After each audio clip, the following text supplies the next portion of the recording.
There comes a time in every life when comfort becomes the enemy. The soul, no longer content with routine or mediocrity, begins to stir in quiet rebellion. The whisper is faint but firm: force yourself. Not into blind action, but into deep alignment with who you truly are beneath the surface. For within you lies a power that waits not for permission, but for confrontation. If you are to force yourself, begin not with action, but with the inward descent, the quiet, perilous journey into the depths of your own psyche. This is not the kind of force that pushes outward in bravado or noise. It is the kind that draws you down into the silence, where your true battles are fought. Down there, beneath the facade of your personality, beneath your routines and your well-crafted image, lies the unlit chamber of your soul. It is here that the real confrontation begins. In that darkness, you will not find demons waiting to devour you, but the fragmented parts of yourself, the ones you have abandoned, denied, or exiled. They speak not in words, but in discomfort, in anxiety, in impulses you don't understand. This is your shadow, and it is not evil. It is simply the truth that has not yet been accepted. It is made up of the feelings you were told not to feel, the desires you buried, the parts of yourself you were told were unacceptable. But those parts never vanish. They wait, and they grow more powerful the longer they are ignored. To descend into the depths is to stop running from yourself. It is to sit still long enough to feel what you've tried to silence. Most people avoid this. They keep themselves busy, distracted, overstimulated. They chase achievements, validation, status. But all of this is noise, compulsive activity driven by the fear of looking inward. To force yourself means choosing silence, solitude, and the terror of real self-knowledge. It means recognizing that the monsters you fear in the world are reflections of the monsters you've refused to meet within yourself. And yet, within that descent lies your power. The parts you buried are also the parts that carry your energy, your creativity, your passion, your purpose. When you reclaim them, you reclaim yourself. You become whole, not by being perfect, but by being integrated, by bringing together the pieces of your fractured inner world. The descent is not a punishment, it is a rite of passage. It is the initiation into depth. And if you avoid it, you will live a surface life, a life that looks good on the outside but feels hollow within. You will be praised perhaps, but you will not feel real. You will smile, but you will not be at peace. So force yourself into the silence, into the dark, into the ache of honesty. Go down willingly, courageously into your own abyss, because it is there, and only there, that you will find the raw material of your transformation. You are not meant to remain on the surface. You are meant to descend, to struggle, to suffer, and then to emerge, carrying the fire of what you found in the dark. Comfort is a subtle killer. It whispers lies in the tone of safety, telling you that preservation is wisdom, that rest is peace, and that avoidance is peacekeeping. But the soul is not built for endless comfort. It is built for becoming. And becoming requires friction. To force yourself means consciously choosing to step outside the padded walls of what is known and easy, and to walk straight into the burning tension of transformation. This isn't the reckless pursuit of hardship for its own sake, but the deliberate embrace of challenge for the sake of growth. Growth does not come without discomfort.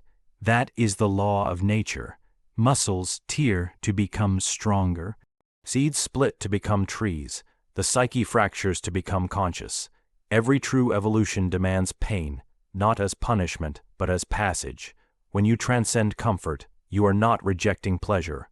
You are refusing to be enslaved by it. You are recognizing that the pursuit of constant ease dulls the soul, breeds cowardice, and erodes discipline. People often mistake comfort for peace, but they are not the same. Peace is earned. Comfort is inherited or stolen. Peace is the result of inner alignment. Comfort is the avoidance of internal or external threat, and too much comfort rots the spirit from the inside out. You will be tempted to stay safe, to avoid confrontation, to retreat from the tension that threatens your controlled image of self. You'll convince yourself that your preferences, your habits, your routines are who you are, but they are not. They are only the furniture in the waiting room of your real life. the one you have not yet dared to enter. To grow, you must enter conflict, not only with the world but with yourself. Conflict reveals what you are made of. It draws out the deeper layers of your being. When you are challenged, when things don't go your way, when people oppose you, when the plan collapses, that is when your essence emerges. And if you never put yourself in that position, you will never meet yourself fully. Most people avoid conflict because it threatens their identity. But identity is not meant to be a fixed costume. It is meant to be molten, shaped and reshaped by experience. Every conflict is a fire, and you are the iron. The heat does not destroy you, it removes what is not essential. It brings forward a version of you that can withstand more, carry more, be more. This isn't about creating chaos for drama. It's about not running from the natural chaos of becoming. You will be stretched, tested, misunderstood, and still, you must go forward. If you only move when it feels good, you will never move far. If you only speak when it's easy, you will never speak truth. If you only act when you're confident, you will never be courageous. To force yourself to embrace conflict is to declare that your life will not be dictated by fear. It is to accept that greatness does not grow in still waters. It grows in the storm, in the shattering, in the relentless friction between who you are and who you are meant to become. Stop waiting for conditions to be ideal. Stop waiting for the right mood, the right moment, the right motivation. None of that matters. What matters is whether you can walk into the fire, not because it's comfortable, but because it's necessary. You are not one thing, and the deeper you go into yourself, the clearer this becomes. You are contradiction in motion, torn between what you desire and what you fear, between who you are and who you pretend to be, between the urge to belong and the ache to be utterly free.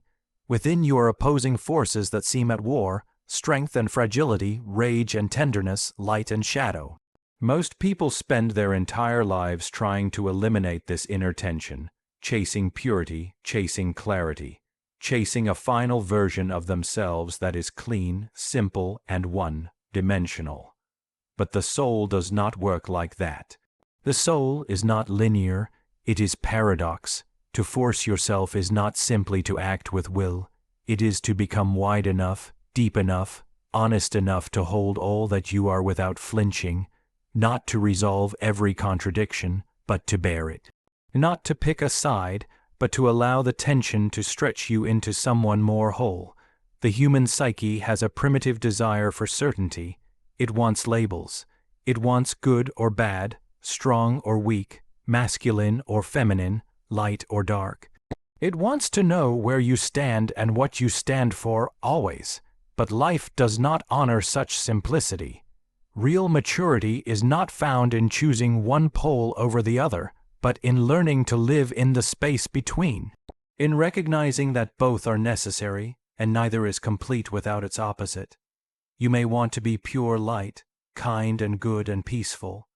But if you banish your aggression, your assertiveness, your primal fire, you become passive, empty of boundaries, lacking vitality. Or you may identify with your strength, your dominance, your drive. But if you deny your softness, your need for connection, your capacity to feel, you become brittle and cold, haunted by a loneliness you can't name. You need both, and yet, most people exile half of themselves out of fear of how it will be judged. The cost of suppressing one side of yourself is enormous. What you reject within becomes what you project without. The anger you hide in yourself becomes the enemy you find in others. The vulnerability you refuse to feel becomes the weakness you despise in someone else. You create division in the world because you have not healed the division in your own soul. To integrate the opposites within is to take responsibility for your inner complexity. It is to admit that you are not always right, not always wise, not always consistent, and still, there is something sacred in that. There is something profoundly human in being a paradox. It means you are alive, unfolding, still being written. Integration requires humility, the courage to see yourself without defense, and the willingness to accept that wholeness does not mean perfection. It means inclusion. This process is not easy. There will be discomfort. You will feel like a fraud. You will second-guess yourself. You will mourn the simplicity of your old self, the one who clung to a single identity like a mask. But masks are for performance. You are not here to perform, you are here to live, and to live fully means to make room for the full spectrum of your being. When you stop fighting your contradictions, they become your power. The poet and the warrior can live in the same body, the healer and the destroyer, the wise elder and the rebellious child. You don't need to choose between them, you need to bring them into dialogue. You need to become a container large enough to hold them both, and in doing so, something extraordinary happens. You begin to radiate depth, not surface charisma, but true gravity. People feel it, because integrated people are rare. Most are still at war with themselves, but you have made peace not by silencing one side, but by listening to both. You have become a living paradox, a human being in the richest sense of the word. And in a world addicted to certainty, your inner contradiction becomes a quiet revolution. There is a presence within you that sees everything, not with judgment, but with piercing clarity. It doesn't care about your titles, your image, your performance. It is not impressed by the roles you play or the masks you wear. This presence is deeper than thought and older than memory. It is your soul, the silent witness that has been with you since before you had a name. And to force yourself means, above all else, to begin living as if that presence is watching, because it is. When you begin to live as if your soul is watching, something inside you shifts. You no longer act just to be seen, validated, or applauded by others. You begin to act in alignment with a deeper truth, one that only you and this invisible part of you can fully understand. This alignment doesn't always look impressive. Sometimes it means disappointing people. Sometimes it means walking away from what's popular, convenient, or lucrative. Sometimes it means saying no when every part of you wants to be liked. But the soul doesn't care about popularity. It cares about truth. Most people live by external metrics. They measure their worth by how many followers they have, how much money they earn, how much approval they receive. But these things are fleeting, and your soul knows it. There is a kind of pain that comes from living in disconnection from this inner witness. It's a quiet, chronic ache, a subtle sense that you are betraying something sacred, and no amount of external success can silence that feeling. You can fool the world, but you cannot fool your soul. Living as if your soul is watching means becoming honest in places you've been evasive. It means saying what needs to be said, even when your voice trembles. It means choosing depth over convenience, meaning over pleasure, integrity over comfort. It means keeping the promises you made to yourself in moments of clarity, even when fear creeps in. It means you stop living as a reaction and begin living as an act of devotion. This kind of life has a different rhythm. It's quieter, but more powerful. It is not dictated by urgency or trend or pressure. It is rooted in something timeless. You begin to feel the weight of your own choices, not with guilt, but with reverence. You realize that every action is a seed, and one day you will live in the harvest. You begin to ask different questions. Not will this make me successful, but is this worthy of the soul that inhabits me? There is an invisible ledger being written in your life, and it cannot be seen by others. Only your soul is keeping track. Did you show up with courage today? Did you honor the truth even when it cost you something? Did you act from love or from fear? Did you listen when silence was sacred? Did you walk away when something no longer aligned even though it hurt? These questions don't always yield applause, but they do bring peace, and over time that peace becomes your compass. The more you live in alignment with the soul's gaze, the more you become whole. You stop feeling divided. You stop needing constant validation. You stop betraying yourself in small, subtle ways. You begin to feel a quiet power returning to you, not flashy, not dramatic, but unshakable. It's the kind of power that comes from living in truth. You are not meant to live fragmented, constantly explaining, proving, performing. You were meant to live anchored in the awareness that something sacred is within you, always observing. Not judging you, but waiting, for you to return, for you to remember, for you to rise. So force yourself, not to please the world, but to honor the one part of you that has never left your side. Live as if your soul is watching, because it is. And if you live for that gaze, you will never need another. Pain is not the enemy, it is the invitation. It comes not to destroy you, but to initiate you. into a deeper relationship with yourself, with life, and with the truth you've been trying to avoid. Most people spend their lives running from pain, numbing it, distracting themselves, medicating it, burying it under noise and movement. But pain does not disappear. It waits. It waits for your stillness, for your honesty, for your readiness to listen. Because pain, when approached consciously, is not just something to endure, it is something to understand, something to transform. There is a sacred function in suffering that the modern world has forgotten. We've been taught that pain is a failure, that if we are suffering we must have done something wrong. But this is a lie that keeps us shallow. Pain is not a punishment, it is a message. It is the soul's alarm system, alerting you to something unhealed, something untrue, something misaligned. It is a mirror reflecting your deepest wounds and unresolved parts. To force yourself means to stop fleeing from your pain and to begin facing it with open eyes and open hands. Transforming pain into meaning does not happen all at once. It is not a quick process. It is not a clean one. It often begins in silence. When you stop fighting and allow yourself to feel, when you finally sit with the grief, the loss, the betrayal, the shame, the anger. Not to be consumed by it, but to hear what it has to say. Every emotion, especially the painful ones, carries intelligence. Your pain knows something about you that your surface life has ignored. To listen to it is to reclaim your inner authority.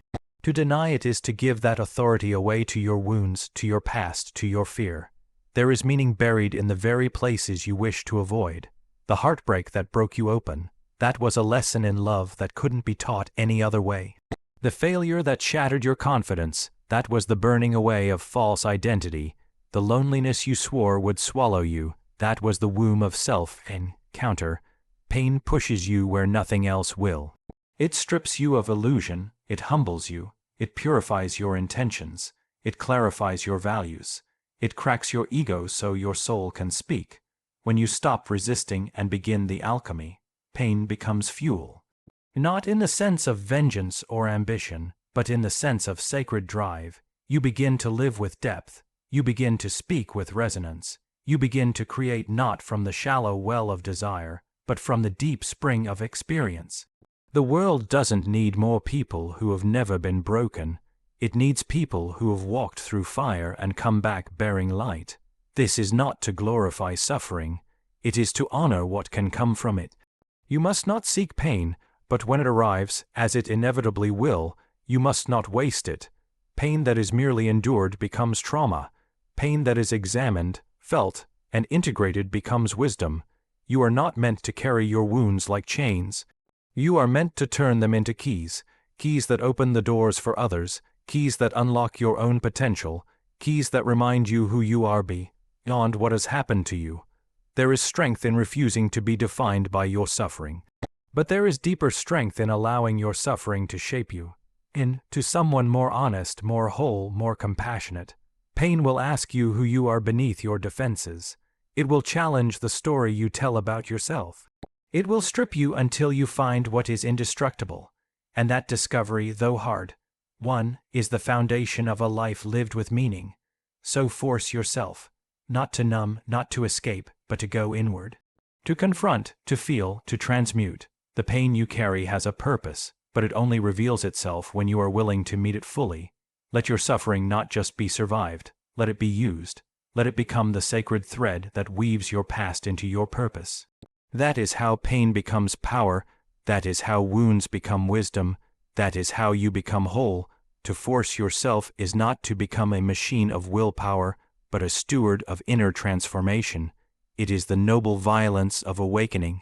Do not wait for motivation, it will not come. Do not wait for clarity, it emerges in motion. Force yourself, not blindly but bravely, toward your becoming.